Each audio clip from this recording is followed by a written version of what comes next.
This data shows that as of 2026, corporate adoption of electronic contracts in Japan has crossed 80.2%. To safely operate within this system, you have to understand exactly how mathematical algorithms legally replicate the weight of paper and seals. The process starts when a corporation uploads their contract directly into CloudSign's central server. The system then routes a secure email packet to your specific address. You do not need to register for an account or install any software to view this document. You simply review the terms, click Agree, and the system locks. Because the surface workflow requires nearly zero friction, the entire burden of legal proof shifts down into the hidden back-end architecture. We can map exactly how this architecture works on this matrix, comparing the physical artifacts of a traditional contract to their digital equivalents. Physical trust relies on matching your name and address to a registered physical seal. The digital equivalent is email authentication. The system verifies your identity by proving you have controlled access to that specific inbox, sometimes requiring secondary two-factor authentication. Next is document integrity. Traditionally, you prevent tampering by locking the original paper document in a safe. CloudSign replaces the safe with a cryptographic electronic signature. If even a single pixel of the PDF is altered after execution, the mathematical proof breaks. Identity and document integrity have transitioned into verifiable mathematical proofs. The third pillar is the date. Physical contracts rely on handwritten dates, which are easily backdated. To solve this, the system applies a certified timestamp, creating an objective legal record that the document existed in that exact state, down to the precise second. Finally, there is evidence preservation.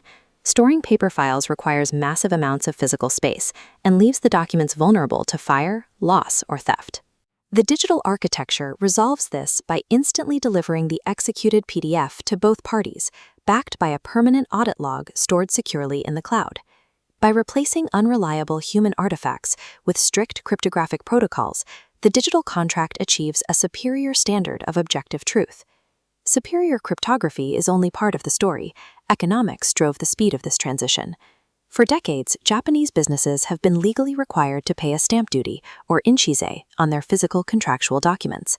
The National Tax Agency, however, explicitly classifies CloudSign files as electronic records, completely distinct from physical documents. Because they hold this electronic classification, these digital contracts are 100% exempt from documentary stamp taxes. Corporate adoption scaled so rapidly because CloudSign offers an aggressive, legally sanctioned strategy to eliminate tax friction across the entire sector. This entire cryptographic framework operates strictly under the Electronic Signatures Act. The Ministry of Justice officially recognizes these digital files as the direct legal equivalent of a physical, stamped document. But there is a critical distinction to make. Cryptography perfectly validates the container. It does absolutely nothing to protect the content. A mathematically flawless, tamper-proof signature will still legally bind you to a terrible one-sided agreement. Because the digital interface is completely frictionless, it removes the natural physical pause humans typically take before stamping a piece of paper, increasing the risk of agreeing to terms you haven't actually read. If a co-working space agreement arrives via CloudSign, treat that digital screen exactly like paper. Review the contract period, monthly fees, and auto-renewal clauses. Also check for secondary liabilities hidden deeper in the text, like address usage rules and heavy cancellation penalties. A digital click carries the exact same permanent legal weight as physical ink. The medium of contracting has evolved into a highly efficient digital architecture, but the legal and financial liability of what you sign remains entirely yours.